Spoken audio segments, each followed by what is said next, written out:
immediately or be charged with thievery. That's all. Master P, it's Dutton, John. A nigga run where you better get away. Come on now, clap your hands. You hear your name, Eliza. Halo guys, apa kabar kalian semua? Semoga kalian semua sehat-sehat selalu. Kembali lagi bersama dengan Mimin hanya di channel Pas Hubar. Kali ini sob, saya akan membawakan sebuah alur cerita film yang berjudul 12 Years a Slave yang dirilis pada tahun 2013. Film ini diangkat dari kisah nyata tentang seorang pria kulit hitam merdeka yang tinggal di New York bersama dengan keluarganya. Suatu hari, ia ditipu oleh dua pria yang menjanjikannya pekerjaan sebagai musisi di Washington DC. Namun setelah tiba di sana, ia diculik dan dijual sebagai budak di selatan Amerika. Solomon mengalami penderitaan fisik dan mental saat berpindah dari satu pemilik budak ke pemilik lainnya. Selama 12 tahun, Solomon berusaha bertahan dan mencari cara untuk mendapatkan kebebasannya. Lalu seperti apakah kisah dan perjuangan budak itu? Yuk langsung saja kita gas ke alur cerita filmnya. Sebelumnya jangan lupa ya guys, terus dukung channel Pas Hubar ini agar kami menyajikan film-film pilihan dan bisa selalu menghibur teman-teman semuanya dimanapun berada. Selamat menikmati dan enjoy. Film dimulai pada tahun 1841, tepatnya di desa Saratoga, New York, yang memperlihatkan seorang pria bernama Solomon Northup. Ia merupakan seorang seniman biola. Ia juga seorang kulit hitam yang bebas layaknya seperti orang kulit putih pada umumnya. Setelahnya, yang memperlihatkan istri Solomon dan kedua anaknya yang pergi untuk bekerja selama 3 minggu ke depan, yang mana sang istri telah diterima menjadi juru masak di sebuah restoran mewah. Dan bagi kulit hitam seperti mereka, ini merupakan pekerjaan yang sangat baik.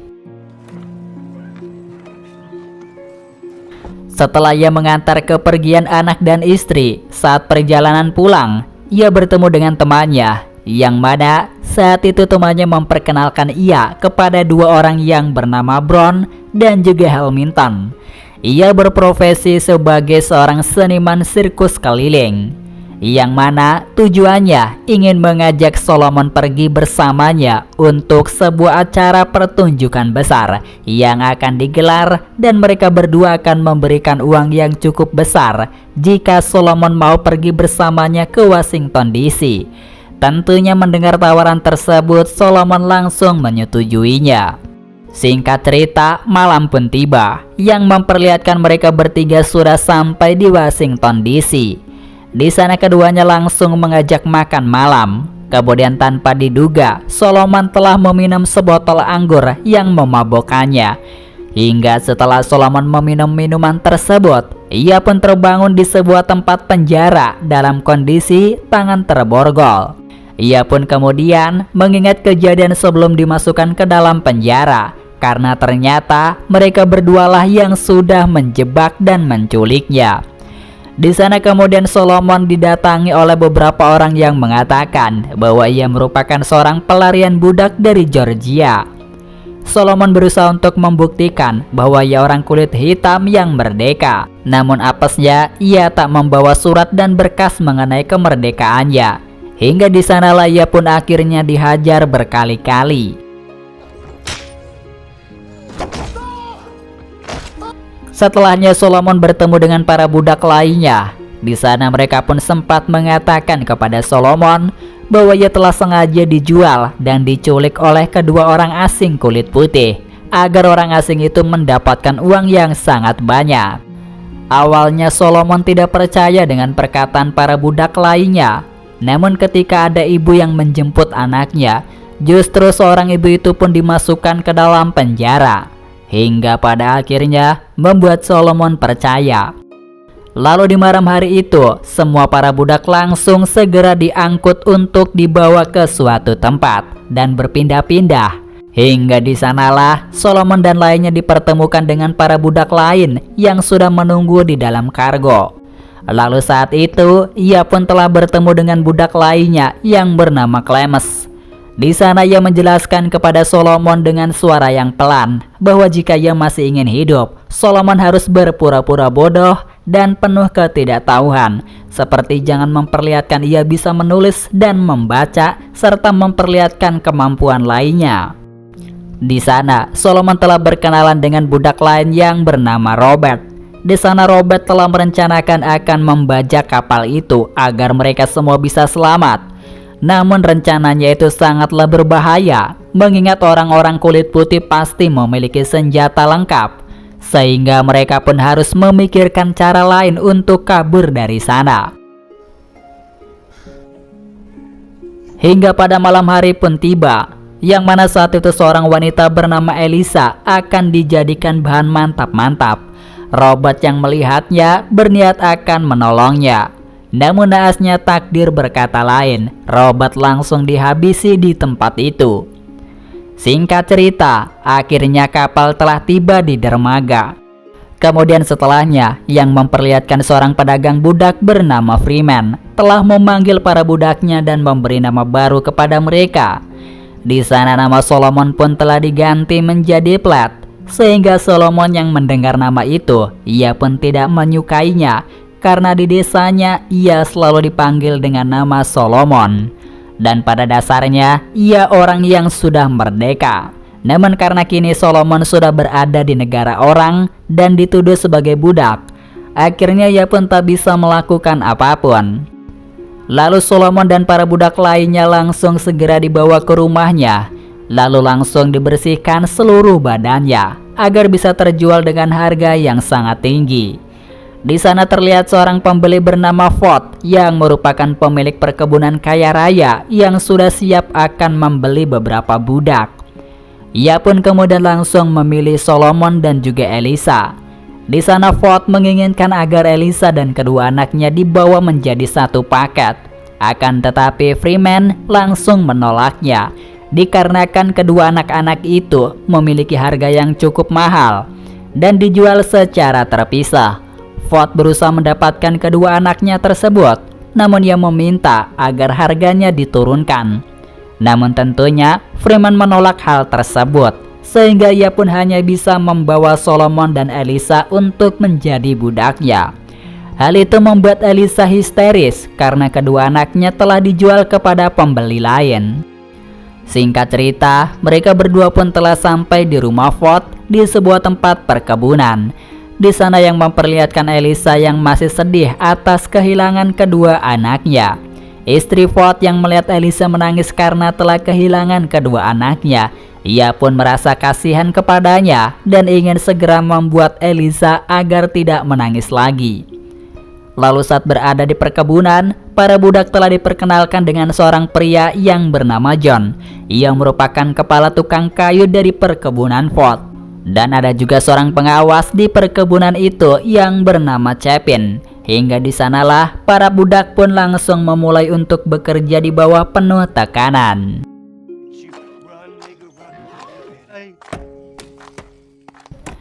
Saat itu terlihat Solomon yang sedang bersama dengan Tuan Ford. Di sana ia pun mengatakan mengenai ide gagasannya mengenai kayu-kayu yang harus dibawa dengan menggunakan jalur sungai. Sehingga hal itu akan membuat para budaknya tidak kesulitan untuk mengangkat semua kayu-kayu tersebut. Tibet pun tidak setuju akan rencana dari Solomon. Ia pun berusaha untuk menjatuhkannya agar Tuan Ford tidak menggunakan cara dari Solomon. Namun kejadian yang sungguh tak terduga adalah justru Tuan Ford lebih memilih menggunakan cara dari Solomon. Sehingga atas keberanian Solomon membuat Tibet marah karena ia merasa Solomon telah mengambil kepercayaan Tuan Solomon terhadap dirinya. Lalu di sanalah Solomon telah diberikan hadiah berupa biola. Terlihat di sebuah tempat peristirahatan, tepatnya di sebuah gubuk para budak, yang memperlihatkan Elisa yang setiap harinya terus menangisi kedua anaknya. Ia pun tak bisa harus terus-menerus di tempat ini. Solomon yang sedang makan selalu mendengar tangisan Elisa. Ia pun marah, mengingat Tuan Ford lebih baik daripada tuan yang lainnya. Disinilah kemudian Elisa mengatakan, meskipun Solomon merasa bahwa Tuan Ford baik kepadanya, namun mau bagaimanapun juga dulunya ia adalah orang kulit hitam yang merdeka. sehingga Solomon pun mulai berpikir kembali akan hal tersebut. Hingga pada pagi harinya, istri Tuan Ford yang kesal langsung segera menjual Elisa karena ia selalu melihat Elisa menangis terus-menerus. Hingga di sanalah saat Solomon sedang bekerja, ia pun didatangi oleh Tibet yang ingin balas dendam terhadap Solomon yang sudah sok pintar. Hingga mereka berdua sempat berdebat dan akhirnya berujung pada perkelahian yang membuat Solomon menang dalam perkelahian tersebut. Tibet pun berjanji akan datang lagi untuk membalaskan dendamnya yang gagal. Di sana Chapin mengatakan kepada Solomon setelah kejadian ini, ia diharapkan jangan pergi untuk melarikan diri dari perkebunan ini, karena jika itu terjadi, maka ia tidak akan bisa melindunginya lagi. Dan secara tak terduga, ternyata Tibet yang tidak terima telah membayar 2 preman di desanya, kemudian langsung memberikan pelajaran terhadap Solomon. Di sana mereka bertiga langsung menggantung Solomon di pohon. Terlihat Solomon tidak berdaya setelah dirinya dihajar. Untung saja saat itu datanglah Tuan Chapin yang langsung menghentikan perbuatan Tibet. Solomon harus tetap hidup karena Tuan Ford telah menggadaikan Solomon untuk membayar hutangnya. Di sana Tuan Chapin lalu pergi meninggalkan Solomon dalam posisi tergantung dan kakinya masih menjinjit di tanah.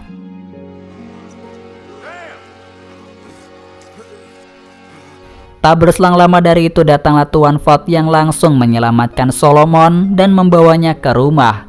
Di sana ia menjelaskan kepada Solomon bahwa ia terpaksa harus menjual Solomon kepada orang yang bernama Edwin Epps, yang merupakan seorang pemilik perkebunan yang dikenal sangat kejam dan sangat tega dalam menyiksa semua para budaknya. Diketahui ia menjual Solomon kepadanya agar ia bisa membayar hutang-hutangnya. Kemudian diperlihatkan kini Solomon sudah berada di tempat perkebunan milik Edwin. Di sana terlihat Edwin sedang membacakan Alkitab.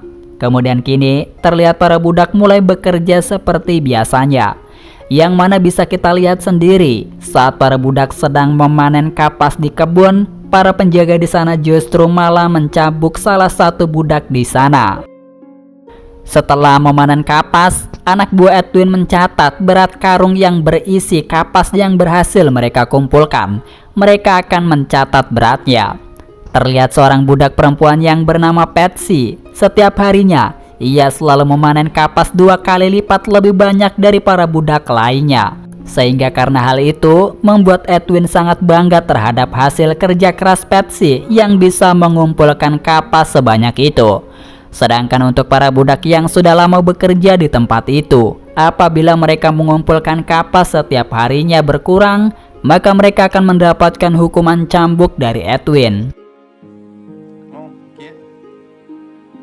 Di malam harinya, saat para budak sedang beristirahat karena telah capek bekerja seharian, justru secara tiba-tiba saja datanglah Edwin yang mengajak para budaknya untuk menari di rumahnya. Sehingga mau tak mau mereka pun harus menuruti tuannya itu. Di sana mereka pun nampak sudah kelelahan, namun mereka harus memaksakan kondisinya. Apabila tidak menurut, sudah dipastikan mereka akan disiksa. Saat itu istri Edwin yang melihat Patsy yang terlalu dekat dengan suaminya, ia pun merasa cemburu. Kemudian ia langsung menghantam Patsy menggunakan botol yang berada di rumahnya, sehingga hal itu mengakibatkan Patsy kesakitan. Di sana sang istri kemudian meminta kepada suaminya agar ia menjual Patsy ke orang lain. Namun tentunya Edwin langsung menolaknya, dikarenakan kita semua tahu bahwa Patsy sangat berpengaruh di dalam perkebunannya, karena hanya dia yang bisa memanen kapas lebih banyak daripada para budak lainnya. Ia lebih memilih bercerai dengan sang istri ketimbang harus menjual Patsy. Lalu keesokan harinya, para budak pun bekerja seperti biasanya dengan penuh tekanan dan kelelahan yang sangat luar biasa. Namun mereka harus tetap bekerja agar tidak mendapatkan hukuman. Saat itu, istri Edwin memerintahkan Solomon untuk mengambil belanjaannya di toko berada di pusat kota. Solomon pun langsung mengerjakannya.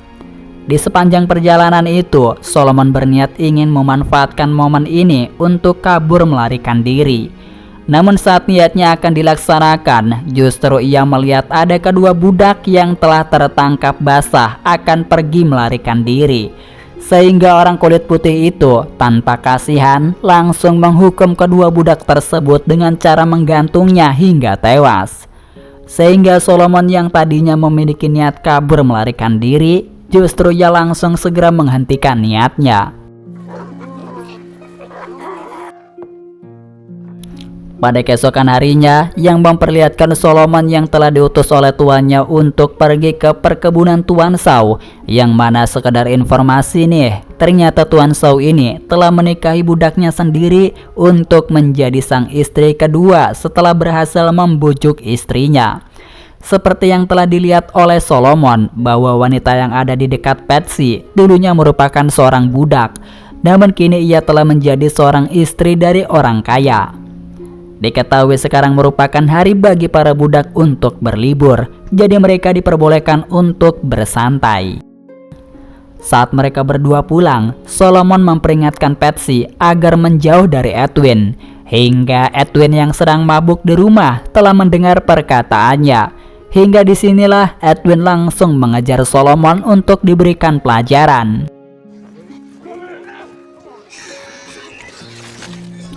Tak berselang lama dari itu, datanglah istrinya yang langsung menghentikan mereka berdua, yang mana ternyata sang istri sudah mengetahui kelakuan suaminya yang sangat hina itu. Karena diketahui mengapa Patsy sangat menjadi budak favoritnya, alasannya setiap harinya Patsy hanya dijadikan budak pemuas saja untuk Edwin. Namun sang istri yang sudah mengetahui aksi dari suaminya itu tak bisa berbuat apapun. Untuk mengatasi masalah ini, sang istri langsung melukai Patsy pada saat mereka sedang mengadakan pesta. Sementara itu Edwin hanya bisa terdiam saja tanpa bisa melakukan apapun. Setelah beberapa hari kemudian, yang memperlihatkan kebun kapas Edwin yang telah gagal panen dikarenakan kebunnya telah diserang oleh hama ulat. Sehingga untuk mengatasi masalah keuangannya, Edwin menyewakan beberapa budaknya kepada Hakim Turner. Hingga pada keesokan harinya, para budak pun dipersilakan untuk bekerja di kebun tebu milik Hakim Turner. Untungnya kali ini Solomon dan para budak lainnya telah menemukan tuan yang cukup baik bagi mereka dan tidak selalu mendapatkan penyiksaan. Singkatnya, setelah beberapa tahun kemudian, yang memperlihatkan Solomon sedang bersama dengan Hakim Turner. Di sana ia menyarankan kepada Solomon agar mendatangi ke rumah tetangganya, karena tetangganya sedang mencari seseorang yang berbakat dalam bermain musik untuk pesta ulang tahunnya. Hingga malam hari pun telah tiba, terlihat Solomon yang sedang memainkan sebuah musik biola yang merupakan keahliannya. Singkat waktu, akhirnya mereka pun telah kembali lagi ke tempat Edwin, yang mana kini Edwin memiliki salah satu pekerja yang bernama Arbay, seorang kulit putih. Ia bekerja di sana untuk membayar hutang-hutangnya. Namun meskipun begitu, Arbay tidak akan dicambuk apabila hasil panenannya sedikit karena dia orang kulit putih, melainkan cambukan tersebut akan diberikan kepada para budak yang memanen dengan hasil yang sedikit. Pada malam harinya terlihat Arbay yang sedang mengobati luka-luka Solomon. Di sana ternyata orang kulit putih itu baik kepada Solomon dan para budak lainnya. Oleh sebab itu ia sangat percaya bahwa Arbay adalah orang baik. Ia pun kemudian meminta bantuan kepadanya agar Arbay mau mengirimkan surat-surat yang selama ini ia tulis untuk dibawa ke utara untuk memenangkan kebebasannya sebagai budak. Ia pun rela akan memberikan seluruh penghasilan uangnya kepada Arbay, sehingga Arbay pun berjanji kepada Solomon bahwa ia pasti akan mengirimkan surat-suratnya ke utara dan akan merahasiakannya. Solomon kemudian langsung segera membuat tinta dan menulis sebuah kata mengenai perbudakan di sini. Namun tak berselang lama dari itu, secara tiba-tiba saja datanglah Edwin. Di sana Edwin sudah mengetahui bahwa Solomon akan mengirimkan surat ke utara. Mendengar hal itu, Solomon mulai sadar bahwa ia telah dikhianati oleh Arbay, yang telah membocorkan semua rahasianya kepada Edwin dengan mengadunya. Untung saja dalam situasi dan kondisi ini Solomon berbohong kepada Edwin dengan mengatakan bahwa ia tidak bisa membaca dan menulis, sehingga ia telah difitnah oleh Arbai. Tujuan Arbai mengatakan hal ini agar ia diangkat menjadi seorang penjaga dan tidak bekerja lagi bersama dengan para budak. Mendengar jawaban dari Solomon yang masuk akal, akhirnya Edwin pun percaya kepadanya. Lalu saat mereka sedang bekerja di kebun yang memperlihatkan seorang budak yang sudah sangat kelelahan akibat dihantam berbagai kerjaan dan juga penyiksaan. Akhirnya budak tersebut meninggal di tempat itu dan para budak lainnya segera menguburkannya. Kemudian setelah beberapa hari yang memperlihatkan para budak yang telah bertemu dengan seorang tukang bangunan yang bernama Bess untuk membangun gazebo. Di sana antara Edwin dan juga Bess sempat terjadi percakapan mengenai ia yang tak setuju akan adanya perbudakan bagi orang kulit hitam. Lalu terlihat Edwin yang marah karena ia tahu bahwa Patsy telah kabur melarikan diri. Ia pun mencarinya. Di sana akhirnya Patsy kembali, yang mana Edwin benar-benar sangat murka. Ia menjelaskan kepada Edwin bahwa ia tadi hanya pergi sebentar ke rumah Tuan Shaw untuk meminta sabun mandi. Namun meskipun begitu, Edwin tetap memberikan hukuman kepada Patsy hingga membuatnya tak berdaya.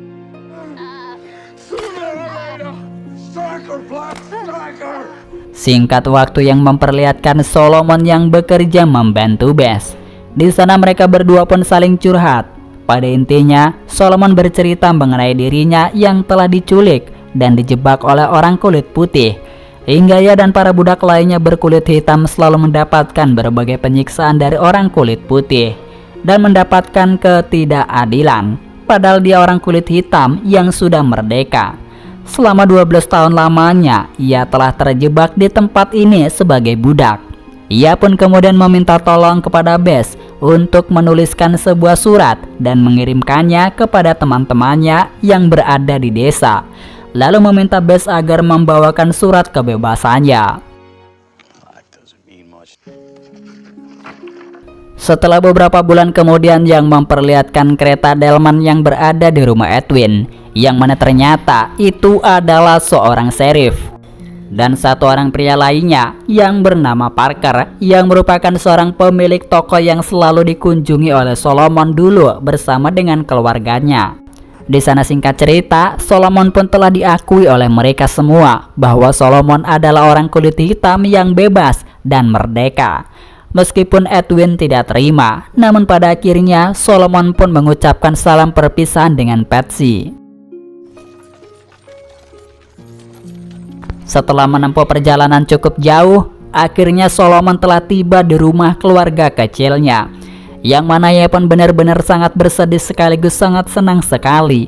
Akhirnya selama 12 tahun lamanya ia tak bertemu dengan keluarganya. Namun hari ini ia pun kembali bertemu lagi dengan istri dan anak-anaknya, yang kini sang anak sudah dewasa dan menikah serta memiliki seorang anak yang diberi nama Solomon, sama seperti namanya. Ia pun tak menyangka bahwa ia masih bisa dipertemukan dengan keluarganya lagi. Nah, sejak saat itu Solomon pun mulai menuntut kedua orang yang telah menculiknya dan dijadikan budak. Namun sayangnya, meskipun ia berusaha sekuat mungkin untuk mencari sebuah keadilan agar bisa menghukum kedua orang yang telah menculiknya, ia pun selalu gagal. Dan pada akhirnya kedua orang yang sudah menculiknya selalu terbebas dari jeratan hukuman. Pada tahun 1953, Solomon telah meluncurkan sebuah buku yang berjudul sama seperti judul di film ini, yaitu 12 Years a Slave, serta selalu aktif dalam gerakan anti perbudakan. Sejak saat itu, ia selalu membantu para budak dalam setiap pelariannya dengan jalur kereta bawah tanah.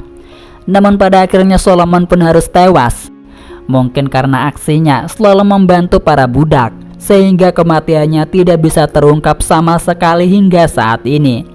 Jadi bisa disimpulkan bahwa kemungkinan besar kematian Solomon ada kaitannya dengan orang-orang kulit putih.